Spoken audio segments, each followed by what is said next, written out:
It's one of the greatest success stories in space exploration. Despite traveling through space since 1977, the two Voyager probes continue their groundbreaking research mission even today. These identical twin spacecraft have now ventured beyond the boundaries of our solar system, giving us an unprecedented glimpse into the vast unknown of interstellar space. But while their achievements are nothing short of extraordinary, there's another side to their story, one that reveals the challenges of operating spacecraft that have been in service for nearly half a century. Voyager 1 in particular recently faced a serious technical issue that nearly silenced it forever. For a moment, it seemed like we might have to say a final goodbye to the legendary probe. A critical malfunction threatened to cut off communication, putting an end to its historic journey. However, NASA engineers managed to breathe new life into the aging spacecraft through an extremely risky maneuver. While this fix bought some time, the reality is that the longest-running space mission in history is slowly approaching its inevitable conclusion. Nearly 50 years in the harsh environment of space has taken its toll. Over the years, both Voyager 1 and Voyager 2 have experienced their fair share of technical troubles. One of the most notable occurred in the spring of 2022, when Voyager 1 began transmitting strange, nonsensical telemetry data back to Earth. Although the spacecraft was otherwise functioning as expected, the data simply didn't make sense. It took NASA scientists several months to identify the source of the problem. The issue? Voyager 1's attitude control system had mistakenly tried to send its data through an onboard computer that had been shut down long ago. While experts were unable to determine why this happened, they did manage to redirect the data back to a still-functioning computer using the Deep Space Network's powerful radio antennas. But, as the saying goes, when it rains, it pours. Just a few months later, another major issue surfaced, this time with Voyager 2. A simple mistake caused its antenna to misalign by just 2 degrees, which might not seem like much, but in the vastness of space, it was enough to cause a huge problem. The antenna was no longer pointing toward Earth, meaning the probe's data transmissions were missing their target entirely. The only solution? An interstellar scream. Since Voyager 2 was nearly 20 billion kilometers away from Earth at the time, sending a correction command was no easy task. It took an agonizing 18.5 hours for the signal to reach the probe, and another 18.5 hours for NASA to receive a response. That meant scientists had to wait a full 37 hours to find out whether their desperate attempt had worked. When the long-awaited reply finally arrived, there was a collective sigh of relief. Voyager 2 was back in communication. The Voyager mission has always been about pushing the limits of what's possible, and time and again, NASA engineers have performed what can only be described as technical miracles to keep these aging probes alive. But even after these latest challenges were overcome, the team behind the Voyager program found themselves facing yet another set of obstacles. On November 14, 2023, Voyager 1 made headlines once again when it suddenly lost the ability to properly package and transmit its invaluable data from interstellar space to Earth. The culprit? A defect in the spacecraft's Flight Data System, or FDS, the crucial onboard computer responsible for collecting data from Voyager's scientific instruments and other hardware. Normally, the FDS converts this information into a compact digital packet of ones and zeros before passing it along to the Telemetry Modulation Unit, or TMU, which then beams it back to Earth. But somewhere along this process, something went wrong. The communication link between the FDS and TMU had broken down. As a result, the TMU could only transmit a never-ending loop of meaningless ones and zeros, like a stuck record. NASA engineers immediately jumped into action, attempting to restart the FDS on December 23rd, but the first rescue attempt was unsuccessful. It seemed like Voyager 1 had finally reached a point of no return. Some experts even admitted that it would take nothing short of a miracle to bring the ancient probe back to life. And yet, miracles do happen. In April of this year, NASA finally announced the breakthrough everyone had been waiting for. Voyager 1 was transmitting data once again. But getting to this point had been no easy feat. After months of meticulous troubleshooting, engineers discovered the root of the issue, a defective microchip within the FDS. This chip contained a critical piece of program code that verified and processed the data before transmission. With the chip damaged, the only way to restore Voyager 1's functionality was to relocate the missing program code and store it elsewhere in the onboard computer. However, there was one major obstacle. Storage space on Voyager 1's outdated systems was extremely limited.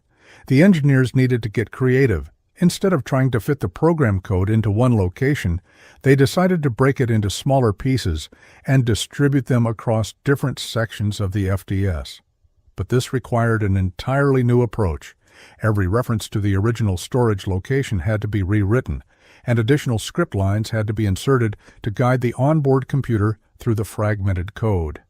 Finally, after months of planning and execution, the updated code was transmitted to Voyager 1, and soon after, the probe responded with the long-awaited technical data. Step by step, NASA engineers continued refining the fix, and eventually Voyager 1 began transmitting scientifically valuable data from its interstellar mission once again. But while this was a major victory, NASA wasn't just focused on fixing emergencies. They were also thinking about the future. To extend the lifespan of the Voyager probes for as long as possible, the team implemented a series of energy-saving measures. One of the most notable changes was the shutdown of a backup system designed to absorb voltage fluctuations. By turning it off, NASA was able to redirect its reserved power to Voyager's scientific instruments, ensuring they remain operational for as long as possible. However, not all problems can be solved with clever workarounds. One looming issue that engineers have yet to fully address is the state of Voyager 1's fuel lines. After nearly 5 decades in space, the lines have become so clogged and aged that they pose a serious risk to the probe's stability, and unfortunately, there's no simple fix for this particular challenge. The decision was made to turn off one of Voyager 1's main heating units, a choice that was not taken lightly. The spacecraft depends on small positioning thrusters to keep its antenna precisely aligned with Earth, ensuring that data can be transmitted across billions of kilometers. These thrusters rely on liquid hydrazine fuel, delivering tiny bursts of thrust lasting only a few milliseconds at a time. But after nearly 50 years in space, even these reliable components have suffered the effects of age. When Voyager 1 first launched on September 5, 1977, it was equipped with 3 sets of thrusters, 1 for course corrections and 2 for attitude control. However, as the years passed, wear and tear forced NASA to adapt.